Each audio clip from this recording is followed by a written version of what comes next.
نحمده ونصلي على رسوله الكريم اما بعد فاعوذ بالله من الشيطان الرجيم بسم الله الرحمن الرحيم رب اشرح لي صدري ويسر لي امري واحلل عقدة من لساني يفقهوا قولي۔ نماز کے بعد مسنون اذکار۔ حضرت ابن عباس رضی اللہ عنہ روایت کرتے ہیں کہ میں رسول اللہ صلی اللہ علیہ وسلم کی نماز کا تمام ہونا تکبیر اللہ اکبر کی آواز سے پہچان لیتا تھا کہ نماز پوری ہو گئی۔ کہاں سے پتہ چلتی تھی؟ یہ کون سی اللہ اکبر؟ سلام پھیرنے کے بعد بلند آواز سے آپ پھر تکبیر پڑھا کرتے تھے۔ یعنی نبی صلی اللہ علیہ وسلم فرض نماز کا سلام پھیر کر اونچی آواز سے اللہ اکبر کہتے تھے۔ اس سے ثابت ہوا کہ امام اور مقتدیوں کو نماز سے فارغ ہوتے ہی ایک بار بلند آواز سے اللہ اکبر کہنا چاہیے۔ اس لیے اگر ایک کلاس کے ختم ہونے کے بعد کبھی تکبیریں لگا دی جائیں تو اس کو بدعت نہ شمار کیا کریں۔ حضرت ثوبان رضی اللہ عنہ روایت کرتے ہیں کہ نبی کریم صلی اللہ علیہ وسلم جب اپنی نماز ختم کرتے تو 3 بار فرماتے استغفر اللہ استغفر اللہ استغفر اللہ۔ کیوں؟ ابھی تو نماز پڑھ لی۔ نماز میں بھی کوئی کمی بیشی ہو سکتی ہے، یا پھر یہ کہ نماز کے بعد دعا قبول ہوتی ہے، اور دعاؤں میں بہترین دعا استغفار ہے۔ پھر یہ پڑھتے اللہم انت السلام ومنک السلام تبارکت یا ذا الجلال والاکرام۔ یا الہی تو السلام ہے، تیری ہی طرف سے سلامتی ہے، اے ذو الجلال والاکرام تو بڑا ہی بابرکت ہے۔ دعائے رسول صلی اللہ علیہ وسلم میں اضافہ۔ جس طرح دعائے اذان میں لوگوں نے اضافہ کر رکھا ہے، اسی طرح اس دعا میں بھی لوگوں نے زیادتی کی ہوئی ہے۔ وہ زیادتی ملاحظہ ہو اللہم انت السلام ومنک السلام۔ رسول اللہ صلی اللہ علیہ وسلم کے الفاظ ہیں، آگے وَإِلَيْكَ يَرْجِعُ السَّلَامُ حَيِّنَا رَبَّنَا بِالسَّلَامِ وَادْخِلْنَا دَارَ السَّلَامِ کا اضافہ کر رکھا ہے۔ کس قدر افسوس کا مقام ہے کہ شروع اور اخیر میں رسول اللہ صلی اللہ علیہ وسلم کے الفاظ اور درمیان میں خود اپنی طرف سے دعائیہ جملے بڑھا کر حدیث رسول میں زیادتی کی ہوئی ہے۔ کیا آپ یہ جملے بھول گئے تھے یا دعا ناقص چھوڑ گئے تھے؟ جس کی تکمیل امتیوں نے کی، یہ وہ ان سے آگے بڑھ گئے نیکی میں۔ اگر کوئی کہے کہ ان بڑھائے ہوئے جملوں میں خرابی کیا ہے، اکثر لوگ یہی کہتے ہیں نا کہ ان میں کوئی ایسی بات تو نہیں لکھی ہوئی، ان کا ترجمہ بہت اچھا ہے، آخر دعا ہی ہے نا اور اللہ ہی کے آگے ہے۔ گزارش ہے کہ انسان اپنی مادری یا عربی زبان وغیرہ میں جو دعا چاہے اپنے مالک سے کرے، یعنی الگ سے آپ جتنی مرضی دعائیں کریں، کوئی روک نہیں، جو جملے چاہیں دعا میں استعمال کریں، کوئی حرج نہیں، مگر حدیث رسول صلی اللہ علیہ وسلم میں اپنی طرف سے الفاظ یا جملے زیادہ کرنا ناجائز ہے۔ یہ فرق ہے، ٹھیک ہے؟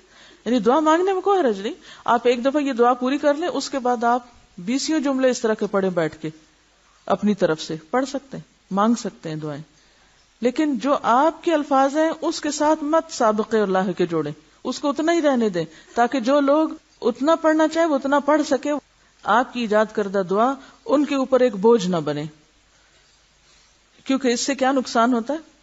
ایسا کرنے سے دین کی اصل صورت قائم نہیں رہتی، یعنی اوریجنل چیز کا پتہ نہیں چلتا، اصل گم ہو جاتی ہے ادھر ادھر کی چیزوں میں۔ حضرت معاذ بن جبل رضی اللہ عنہ کہتے ہیں کہ رسول اللہ صلی اللہ علیہ وسلم نے میرا ہاتھ پکڑ کر فرمایا، اے معاذ، اللہ کی قسم میں تجھ سے محبت کرتا ہوں۔ یہ کتنی بڑی سعادت ہوگی حضرت معاذ کے لیے کہ ان کو آپ صلی اللہ علیہ وسلم نے قسم کھا کر محبت کا اظہار کیا۔ میں نے کہا میں بھی آپ سے محبت رکھتا ہوں۔ پھر آپ نے فرمایا کہ ہر فرض نماز کے بعد یہ دعا پڑھنا نہ چھوڑنا۔ یہ ہے اللہ کی خاطر محبت کا نتیجہ۔ ہم آدھا کام تو کر لیتے ہیں اور اس کے بعد لوگوں کی غیبت گلے شکوے سنانے شروع کر دیتے ہیں محبت کا اظہار کر کے۔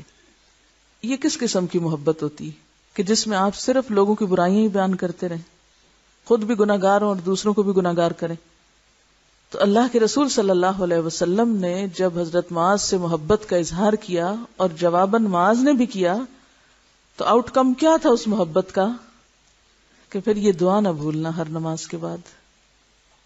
محبت تو اس کام کے لیے کہ نیکی اور خیر اور بھلائی کے کاموں میں ایک دوسرے کو آگے بڑھایا جائے، اور وہ دعا کیا ہے؟ رب اعنی علی ذکرک و شکرک و حسن عبادتک، اے میرے رب ذکر کرنے، شکر کرنے اور اچھی عبادت کرنے میں میری مدد کر۔ کتنی خوبصورت دعا ہے، کیونکہ ہم سب چاہتے ہیں ذکر کریں، اللہ کے شکر گزار بندے بنیں، اچھی عبادت کریں، یعنی ہم میں سے ہر ایک کی حرص ہے، اور میرے خیال ہے جتنی جتنی سنت کے مطابق نماز پڑھنے کی توفیق ہو رہی ہے اتنی ہی اور تڑپ بڑھتی ہے نا، یہ بڑھتی جا رہی ہوگی کہ اللہ ابھی نہیں تسلی، ابھی اور اچھی نماز چاہیے، اور اچھی چاہیے، اور اچھی چاہیے۔ خاص طور پہ وہ جو 5 مرتبے آپ نے نمازیوں کے پڑھے ہوں گے، اس کے بعد اپنا آپ کھل کے سامنے آ گیا نا کہ ہم کہاں کھڑے ہیں، ہم کتنے مطمئن ہیں کچھ نہ کر کے بھی۔ تو ظاہر ہے کہ ہم بندے تو کمزور ہیں، کوشش کے باوجود بھی کامیاب نہیں ہو پاتے، ایسے میں پھر مدد کون کرے گا، ہاتھ کون پکڑے گا؟ اللہ رب العزت ہی کی مدد ضروری ہے۔ تو آپ نے حضرت معاذ سے تاکیداً فرمایا تھا کہ یہ دعا پڑھنا نہ چھوڑنا، بھولنا مت۔ حضرت مغیرہ بن شعبہ رضی اللہ عنہ روایت کرتے ہیں کہ رسول اللہ صلی اللہ علیہ وسلم ہر فرض نماز کے بعد کہتے تھے، لا الہ الا اللہ وحدہ لا شریک لہ، لہ الملک ولہ الحمد وہو علی کل شیء قدیر، اللہم لا مانع لما اعطیت ولا معطی لما منعت ولا ينفع ذا الجد منک الجد۔ اللہ کے سوا کوئی سچا معبود نہیں ہے، وہ اکیلا ہے، اس کا کوئی شریک نہیں ہے، اسی کے لیے بادشاہت ہے اور اسی کے لیے تعریف ہے، اور وہ ہر چیز پر قادر ہے۔ یا اللہ تیری عطا کو کوئی روکنے والا نہیں ہے، اور تیری روکی ہوئی چیز کو کوئی عطا کرنے والا نہیں ہے، اور دولت مند کو اس کی دولت تیرے عذاب سے نہیں بچا سکتی۔ حضرت عبداللہ بن زبیر رضی اللہ عنہ روایت کرتے ہیں کہ رسول اللہ صلی اللہ علیہ وسلم نماز سے سلام پھیرنے کے بعد یہ دعا پڑھا کرتے تھے، لا الہ الا اللہ وحدہ لا شریک لہ، لہ الملک ولہ الحمد وہو علی کل شیء قدیر، لا حول ولا قوة الا باللہ، لا الہ الا اللہ ولا نعبد الا ایاہ، لہ النعمۃ ولہ الفضل ولہ الثناء الحسن، لا الہ الا اللہ مخلصین لہ الدین ولو کرہ الکافرون۔ کیا مانگا اس میں؟ کیا مانگا گیا اس میں؟ دیکھیے کچھ بھی نہیں مانگا گیا۔ بعض اوقات کچھ نہ مانگنا بھی مانگنا ہوتا ہے، اور وہ کیا ہے؟ اللہ کی حمد و ثنا کرتے رہنا۔ کیونکہ پیچھے میں نے آپ کو بتایا تھا کہ اللہ کی حمد و ثنا اور تسبیح جو ہے وہ مانگنے سے بھی افضل ہے، جیسے قرآن کی قرات جو ہے مانگنے سے بھی افضل ہے۔ حج کے موقع پر ایک دعا آتی ہے، آپ صلی اللہ علیہ وسلم فرمایا کہ میں اور مجھ سے پہلے کے انبیاء کو جو بہترین دعا بتائی گئی اس موقع کی وہ ہے لا الہ الا اللہ وحدہ لا شریک لہ۔ تو میں جو پہلی دفعہ پڑھا میں نے کہا اس میں تو کوئی دعا ہے ہی نہیں، تو یہ آپ صلی اللہ علیہ وسلم اس کو دعا کہا ہے؟ جی ہاں، ایسی دعائیں دعا سے زیادہ مؤثر ہوتی ہیں۔ دیکھیے اس میں اللہ کی حمد و ثنا ہے، کثرت کے ساتھ اسی کی خوبیاں اور تعریفیں بیان کی گئی ہیں، اور اپنے اخلاص کا اظہار ہے، اپنی محبت کا اظہار ہے۔ تو جو بندہ اس محبت کے ساتھ رب کو پکارتا ہے وہ رب کی ساری توجہ کو اپنی طرف نہیں کر لیتا، رب کی رحمت کو متوجہ کر لیتا۔ اور جب رب کی رحمت ہو جائے اور رب ہماری طرف متوجہ ہو جائے تو پھر وہ ہمیں کتنا دے سکتا ہے، یا کتنا دیتا ہے؟ ہمارے مانگنے سے بھی زیادہ، جو ہمیں بھی نہیں پتا کہ ہمیں مانگنا چاہیے۔ حضرت ایوب علیہ السلام کی دعا دیکھیں، حضرت یونس علیہ السلام کی دعا دیکھیں، تو اگر ذکر کا لیکچر یاد ہے آپ کو تو یہ بات سمجھ آ جانی چاہیے تھی۔ یہ کہہ رہی ہیں کہ کچھ فقیر ایسے ہوتے ہیں جو کچھ نہیں مانگتے، صرف تعریف کرتے رہتے ہیں یا پھر صرف دعائیں دیتے رہتے ہیں، عمر لمبی ہو اور کئی قسم کی دعائیں دیتے رہتے ہیں۔ تو دعا کا مطلب کیا ہے؟ اللہ کے سوا کوئی سچا معبود نہیں، وہ اکیلا ہے، اس کا کوئی شریک نہیں، اسی کے لیے بادشاہت ہے۔ میں صرف اس کو فیل کر رہی ہوں کہ جیسے جب آپ کسی سے کچھ مانگتے ہیں نا تو وہ مانگنا اللہ تعالیٰ کو پسند ہے مانگنا، لیکن اس سے زیادہ خوبصورت کام اللہ کی تعریف کر کے اللہ کا محبوب بننا ہے، یعنی یہ اس سے اوپر کا درجہ ہے۔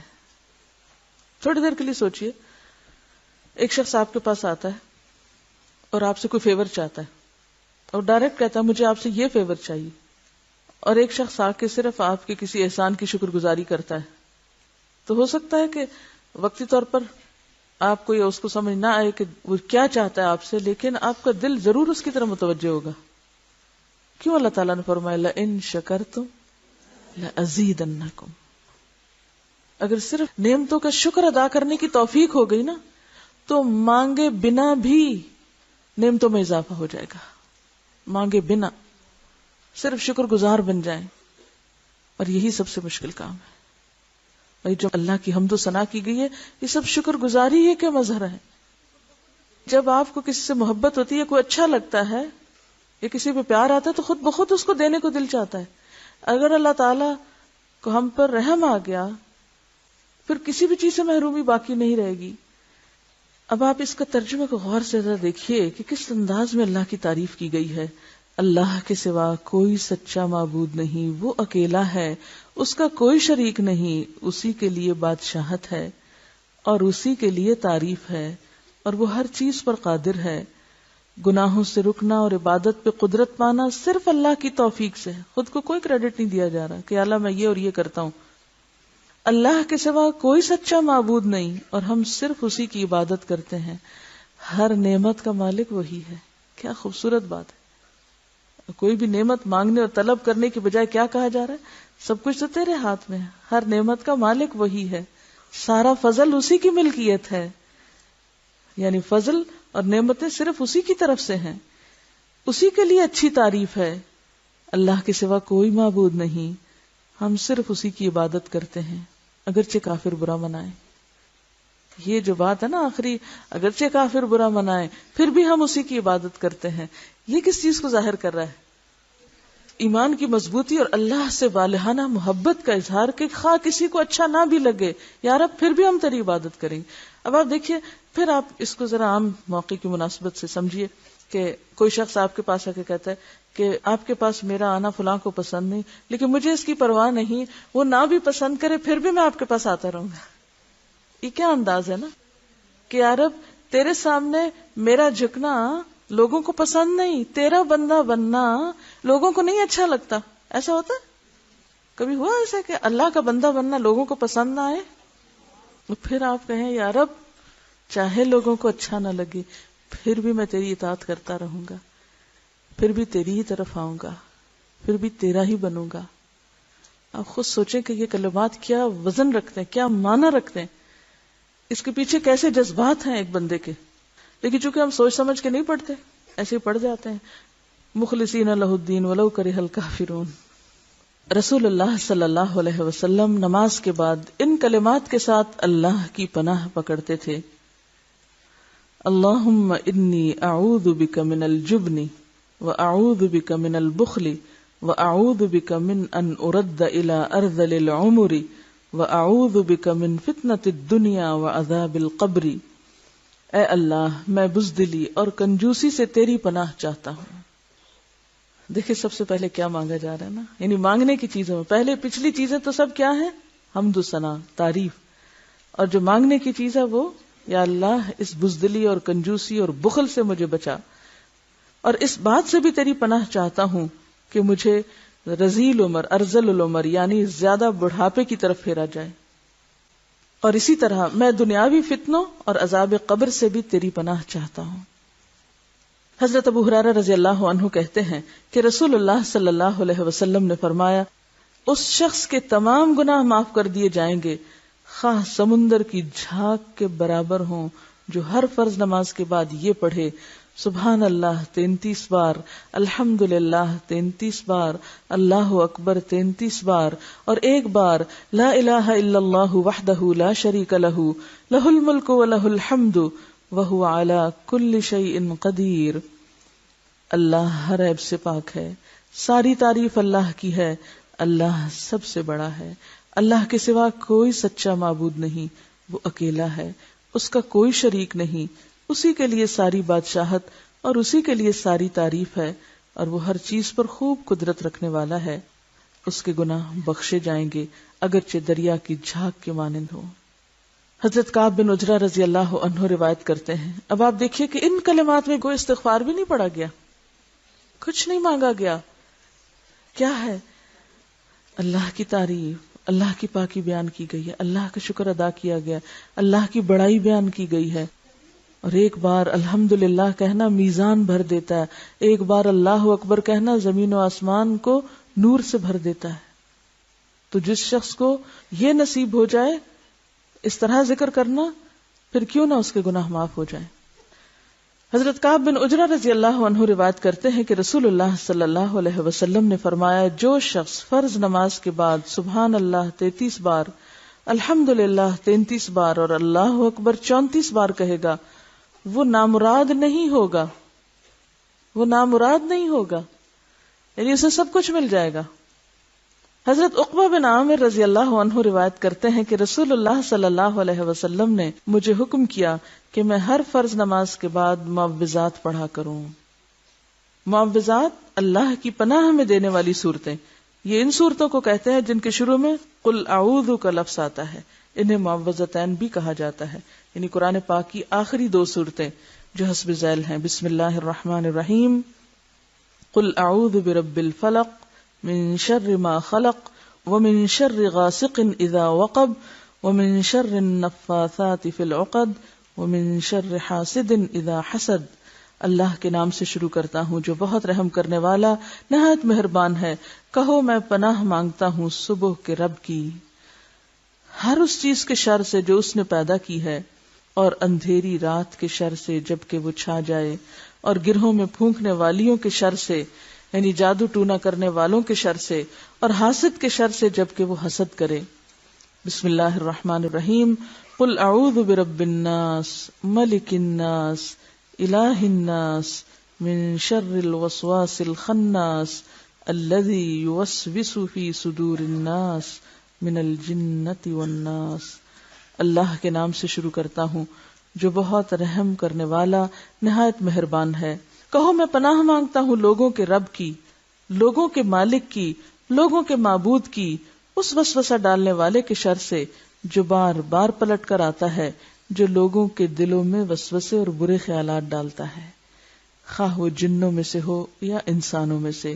حضرت ابو امامہ رضی اللہ عنہ روایت کرتے ہیں کہ میں نے رسول اللہ صلی اللہ علیہ وسلم کو فرماتے ہوئے سنا، جو شخص ہر نماز کے بعد آیت الکرسی پڑھے تو اس کو بہشت میں داخل ہونے سے سوائے موت کے کوئی چیز نہیں روکتی.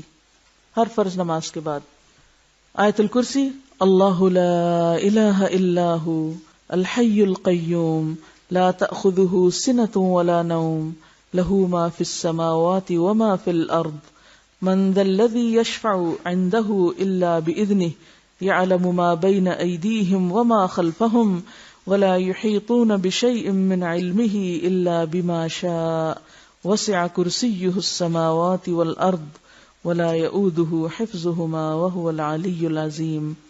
اللہ کے سوا کوئی سچا معبود نہیں، وہ زندہ ہے، ہمیشہ قائم رہنے والا ہے، وہ اونگتا ہے نہ سوتا ہے، اسی کا ہے جو کچھ آسمانوں اور زمین میں ہے، اس کی اجازت کے بغیر کون اس کے پاس کسی کی سفارش کر سکتا ہے.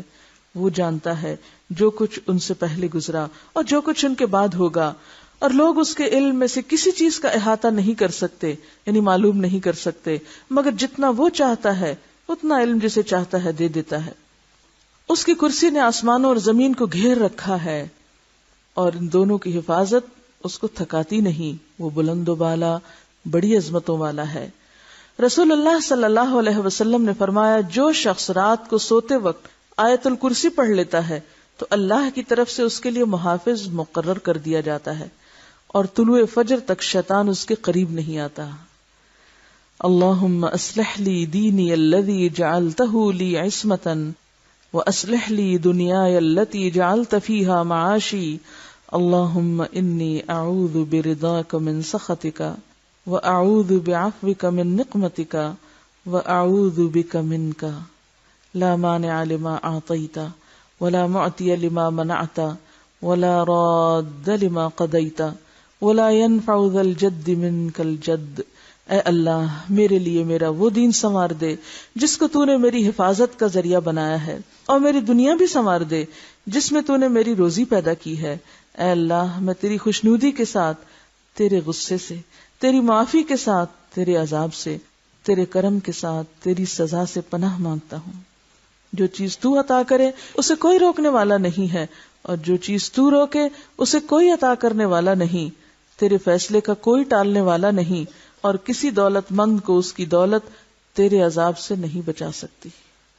ایک اور دعا ہے، رب اعنی ولا تعن علی وانصرنی ولا تنصر علی وامکر لی ولا تمکر علی واہدنی ویسر الہدی لی وانصرنی علی من بغى علی رب اجعلنی شاکرا لک ذاکرا لک راہبا لک مطواعا لک مخبتا الیک اواہا منیبا رب تقبل توبتی واغسل حوبتی واجب دعوتی وثبت حجتی وسدد لسانی واہد قلبی واسلل سخیمۃ صدری۔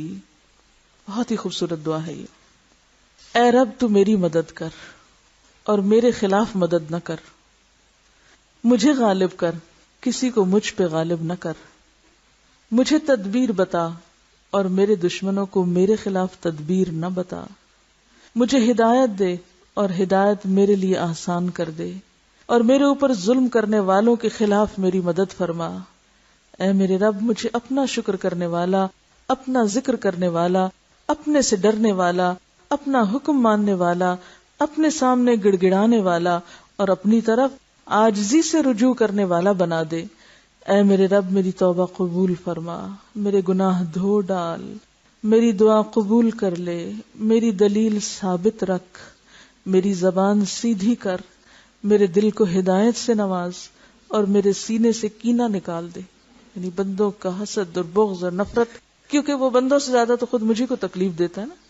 کینہ جس کے اندر ہو، بغض جس کے اندر ہو، نفرتیں جس کے اندر ہو، حسد جس کے اندر ہو، وہ اسی کے لیے عذاب ہے، وہ گندگی اٹھائے پھر رہا ہے۔ تو جس کے پاس گندگی ہو، اسمیل کس کو آئے گی اس کی؟ اٹھانے والے کو تو سب سے پہلے آئے گی نا۔ تو لوگوں سے نفرت لوگوں سے زیادہ خود مجھے کو نقصان دیتی، اس لیے اپنے فائدے اور اپنی بھلائی میں ہے کہ ہم دوسروں کے بارے میں اپنے دل کو صاف کر دیں اور چیزوں کو نکال باہر پھینکیں اور سب کو معاف کر کے اپنے کام سے کام رکھیں۔ فرض نماز کے بعد اجتماعی دعا، یعنی سارے لوگ مل کے اکٹھی جو دعا کرتے ہیں عام طور پر، اس کی کیا حیثیت یا حقیقت ہے؟ فرض نماز کے بعد اجتماعی دعا کے ثبوت میں کوئی مقبول حدیث نہیں ہے، ہر ایک کو اپنی اپنی کرنی چاہیے۔ نہایت تعجب کی بات ہے کہ رسول اللہ صلی اللہ علیہ وسلم مدینہ منورہ میں 10 سال رہے، 5 وقت نمازیں پڑھائیں، صحابہ کرام کی کثیر تعداد نے آپ کی اقتداء میں نمازیں پڑھی، مگر ان میں سے کوئی ایک بھی اجتماعی دعا کا ذکر نہ کرے تو یہ اس کے بطلان کی واضح دلیل ہے۔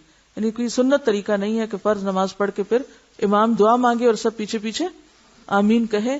فرض نماز کے بعد ایسا کرنا سنت سے ثابت نہیں ہے۔ الگ الگ دعائیں تو سب موجود ہیں جو پیچھے گزری۔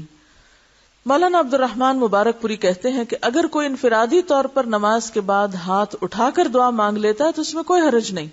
امام ابن تیمیہ، ابن قیم، ابن حجر اور بہت سے محققین علماء نے فرض نماز کے بعد مروجہ اجتماعی دعا کا انکار کیا ہے اور اسے بدعت کہا ہے۔ رسول اللہ صلی اللہ علیہ وسلم نے فرمایا، ان قریب میری امت میں ایسے لوگ پیدا ہوں گے جو پانی کے استعمال میں اور دعا کرنے میں حد سے تجاوز کریں گے، یعنی جو حدود میں نے بتا دی، جو طریقے، وہ ان سے آگے بڑھ جائیں گے۔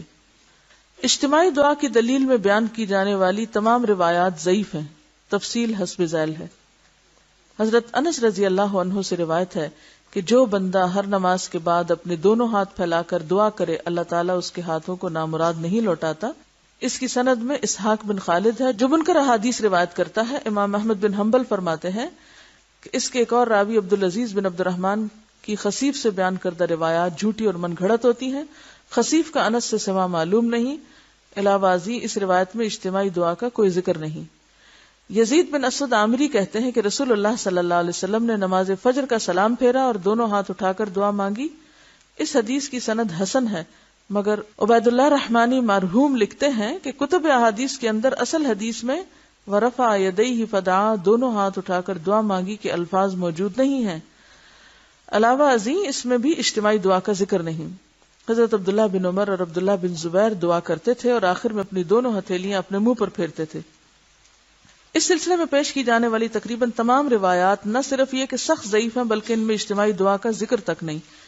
بعض احادیث کا موقع و محل تو کچھ اور ہے مگر انہیں زبردستی زیر بحث اجتماعی دعا کے ساتھ نتھی کر دیا گیا ہے، یعنی نماز کے بعد نہیں۔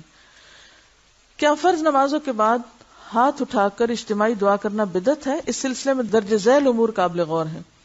نمبر 1، ہاتھ اٹھا کر اجتماعی دعا کرنا ایک مستقل عبادت ہے جو غیر موقت ہے، کسی وقت بھی کی جا سکتی ہے، اور جن مواقع پر اس کا اہتمام کرنا سنت سے ثابت ہے انہی کو ترجیح دی جائے گی۔ یعنی ایک بات ہے نماز کے بعد اجتماعی دعا کرنا، اور ایک ہے نماز کے علاوہ کسی بھی وقت اجتماعی دعا کر لینا، اکٹھے دعا کر لینا۔ تو ان دو چیزوں میں فرق ہے۔ نماز کے بعد تو کوئی سنت نہیں ہے کہ اکٹھے مل کے اس طرح ہاتھ اٹھا کے دعا کی جائے، لیکن کسی اور موقع پر کی جا سکتی ہے، اور وہ غیر موقت، یعنی اس کا کوئی وقت مقرر نہیں ہے۔ ہاں، جو سنت میں اوقات ایسے ہمیں ملتے ہیں کہ جس میں صحابہ اور آپ نے اکٹھے دعا کی، ان مواقع کو پھر ترجیح دی جائے گی۔ ٹھیک ہے۔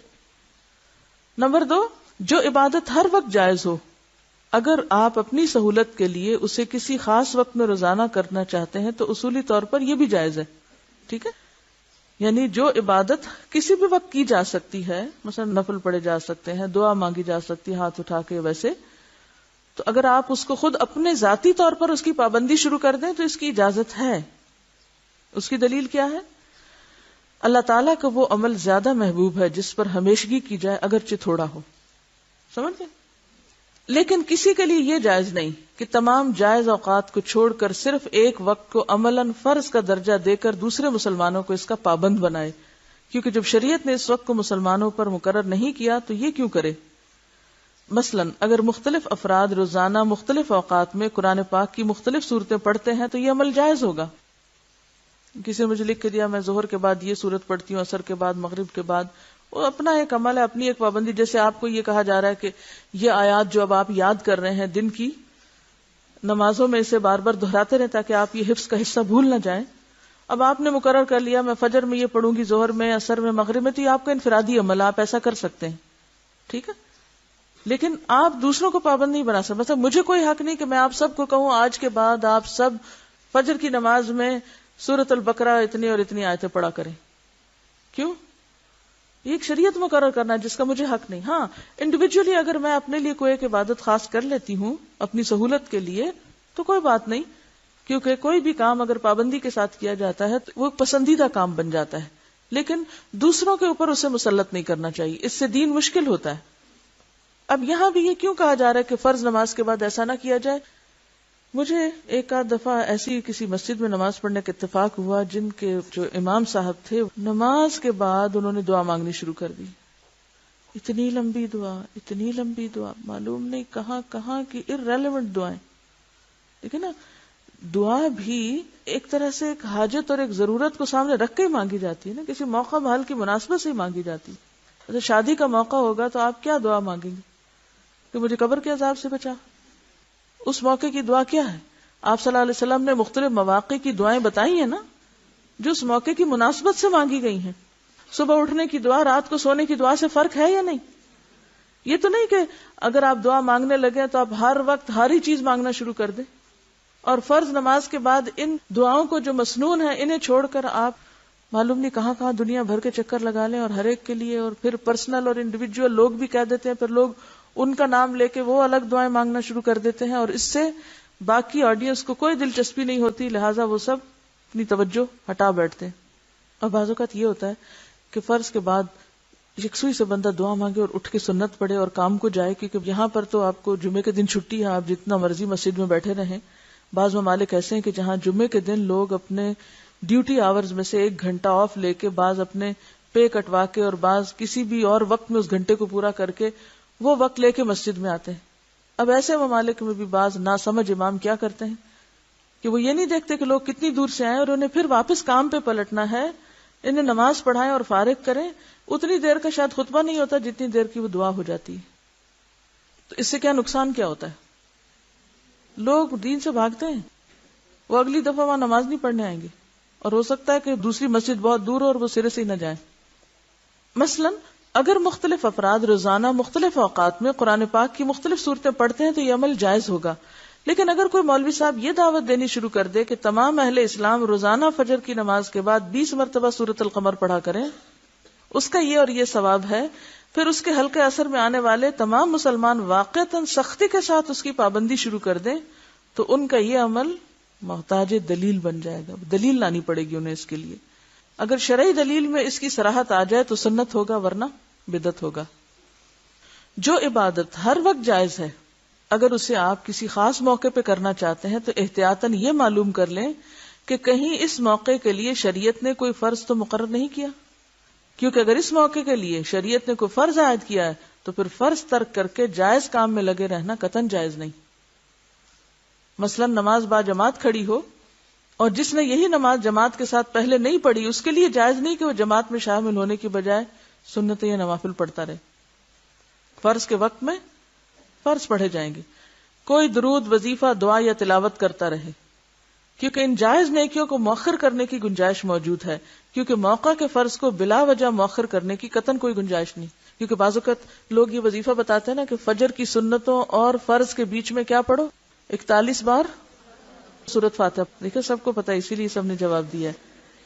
اب ایک شخص مسجد میں گیا ہے، اذان ہوئی ہے، مسجد گیا، سنت پڑھی ہے، امام صاحب فرض شروع کر چکے ہیں اور وہ کیا کر رہا ہے، بیٹھ کے 41 دفعہ سورۃ فاتحہ پڑھ رہا ہے، کیونکہ اس کو یہ پریشانی کہ اگر میں نے یہ نہ پڑھا تو میرا کام نہیں ہونا، لہٰذا جماعت سے اگر نماز جاتی ہے تو کوئی نہیں، میں بعد میں اپنے فرض پڑھ لوں گا، لیکن یہ وظیفہ پورا کر لوں۔ تو جب فرض کا وقت آ جائے تو پھر نوافل اور ایسے اعمال اور اذکار کرنا درست نہیں۔ موقع کے فرض کو بلا وجہ مؤخر کرنے کی قطعاً کوئی گنجائش نہیں۔ اگر اس خاص موقع کے لیے شریعت نے کوئی سنت مقرر کر رکھی ہے تو بھی جائز کام کو چھوڑ کر سنت کو ترجیح دی جائے گی۔ اگرچہ سنت فرض نہیں، اسے کیا جائے تو بہت زیادہ ثواب ہے، اور اگر کسی وجہ سے کبھی چھوٹ جائے تو کوئی گناہ نہیں، مگر ایک موقع کی سنت کو جب ہمیشہ ترک کیا جائے گا تو گناہ لازم آئے گا، کیونکہ سنت چھوڑنے کے لیے نہیں، اپنانے کے لیے ہوتی ہے۔ اسے اپنانا ہی حب رسول کا تقاضا ہے، جبکہ اسے چھوڑے رکھنا اس سے بے رغبتی کی دلیل ہے کہ ہمیں کوئی انٹرسٹ نہیں ہے ان سنتوں سے۔ اور ارشاد پاک ہے، جس نے میری سنت سے بے رغبتی کی وہ مجھ سے نہیں، من رغب عن سنتی فلیس منی۔ اس کی مثال فرض نماز کے بعد لا الہ الا اللہ کا اجتماعی ورد ہے۔ اس میں کوئی شک نہیں کہ لا الہ الا اللہ افضل الذکر ہے، یعنی سب سے افضل ذکر، لیکن اسے کسی بھی وقت کرنا جائز ہے، اور چونکہ فرض نماز کے بعد والا وقت بھی اوقات میں سے ایک وقت ہے، لہٰذا اگر کوئی شخص کسی فرض نماز کے بعد اپنے طور پر لا الہ الا اللہ کہہ دیتا تو جائز ہے۔ لیکن جب ہم یہ دیکھتے ہیں کہ فرض نماز کے فوراً بعد نبی اکرم صلی اللہ علیہ وسلم کا معمول اور سنت کچھ اور ہے، تو پھر ہر فرض نماز کے بعد ہمیشہ لا الہ الا اللہ کا ورد کرنے کا مطلب یہ ہے کہ اس موقع کی سنت کو ختم کر دیا جائے، کیونکہ لا الہ الا اللہ کا ورد مؤخر ہو سکتا ہے۔ مؤخر کا کیا معنی ہے؟ بعد میں کیا جا سکتا ہے، لیکن نماز کے بعد والے مسنون اذکار اور دعاؤں کو ہمیشہ مؤخر کرنا کسی بھی طرح جائز نہیں۔ ویسے بھی کورس کی شکل میں بلند آواز سے لا الہ الا اللہ کے اجتماعی ورد کی پورے عہد نبوت میں کوئی مثال نہیں ملتی کہ مسجد میں ساری مسجد مل کر ایک نعرے کی شکل میں اجتماعی ورد کرے۔ صحابہ کرام سے ایسی کوئی دلیل نہیں ملتی کہ انہوں نے کبھی آپ کی موجودگی میں ایسا کیا ہو۔ اگر کسی موقع کی سنت کے ساتھ ایک اور سنت آ ملے تو دونوں سنتوں کو بجا لانا درست ہوگا۔ اب انہوں نے یہ بتایا نا، فرض اور سنت میں سے کس کو ترجیح دینے کی؟ فرض کو۔ سنت اور عام جائز کام میں سے سنت کو، اور سنت کے بیچ میں اگر کوئی فرق کرنا تو کیا کیا جائے گا؟ مثلا کسی فرض نماز کی جماعت ہوئی، امام صاحب نے سلام پھیرا، امام صاحب اور مقتدی حضرات مسنون اذکار اور دعا میں مصروف ہو گئے، اچانک کسی نے کہا بیماروں کے لیے دعا کریں، یہ فلاں شخص بیمار ہے اس کے لیے دعا کریں، تو کسی کے مطالبے پر دعا کرنا بھی سنت ہے، لہذا دعا کرنا جائز ہوگا۔ یعنی ایک مسنون کام آپ کر رہے ہیں، ایک اور مسنون کام اوپر سے آپ پڑا ہے، اور اگر وہ تقاضا کرتا ہے کہ پہلے کر لیا جائے کہ بھول نہ جائے، تو اس وقت دوسری سنت کو لے کر پہلی سنت بعد میں پوری کی جا سکتی ہے۔ یاد رکھیے، ہاتھ اٹھا کر اجتماعی دعا کرنا نہ تو فرض نماز کا حصہ ہے اور نہ ہی بعد والے مسنون اذکار کا حصہ، اس لیے اس کا دائمی اہتمام کرنا درست نہیں، کیونکہ فرض نماز ایک الگ عبادت ہے اور ہاتھ اٹھا کر اجتماعی دعا کرنا ایک الگ عبادت ہے۔ جب کسی شرعی دلیل کے بغیر دو الگ الگ عبادتوں کو ایک مخصوص ترتیب کے ساتھ ہمیشہ ایک ساتھ ادا کیا جائے کہ دونوں ایک دوسرے کا حصہ معلوم ہو، حتیٰ کہ ایک کے بغیر دوسری کو نامکمل سمجھا جانے لگے، نیز ایک شرعی مسئلے کی طرح لوگوں کو اس کی دعوت، ترغیب اور تعلیم دی جائے، اور جو شخص ان عبادات کو آپ کے طریقے کے مطابق ادا نہ کرے اسے منکر اور گستاخ کے القابات سے نوازا جائے تو آپ راہ سنت سے بھٹک جائیں گے، کیونکہ جب مختلف عبادات کو اپنی مرضی سے یکجا کر کے ایک نیا طریقہ رائج کیا جائے گا تو وہ سنت نہیں رہتا، بدعت بن جاتا ہے۔ بات اصول کی ہے، جو کام نبی صلی اللہ علیہ وسلم کی زندگی میں ضروری بھی ہے اسے کرنے کے لیے کوئی رکاوٹ بھی نہیں، پھر پورے عہد نبوت میں اسے کوئی نہ کرے، مگر ہم نہ صرف ہمیشہ خود کریں بلکہ دوسروں کو بھی دعوت دیں تو یہ بدعت ہوگی۔ یعنی کوئی بھی عمل جو آپ کے دور میں ثابت نہیں، اس کو آج کے دور میں لازم کا درجہ دے دینا، یہ بدعت بن جاتا ہے۔ اگر کوئی شخص کسی خاص وجہ یا موقع یا مناسبت سے، مثلا سکھانے کی غرض سے اگر آپ کو کہا جائے مل کے دعا پڑھ لیں، جیسے قرات آپ کو مل کے کروائی جاتی ہے، تب آپ کہیں کہ اس کی کیا دلیل ہے کہ قرات سب مل کے ہی کریں، تو یہ قرات کا وقت نہیں ہے، تو سیکھنے کا وقت ہے۔ تو اسی طرح دعائیں اگر آپ کو سکھانے کی غرض سے اکٹھی پڑھائی جا رہی ہیں یا آپ پڑھتے ہیں دہراتے ہیں ان کو اکٹھا، تو وہ صرف ایک سیکھنے کی غرض ہے، لیکن اس میں بھی ہمیشہ دوام نہیں ہونا چاہیے، اسے زندگی کا حصہ نہیں بنا لینا چاہیے، ورنہ پھر وہ بھی بدعت بن جائے گا۔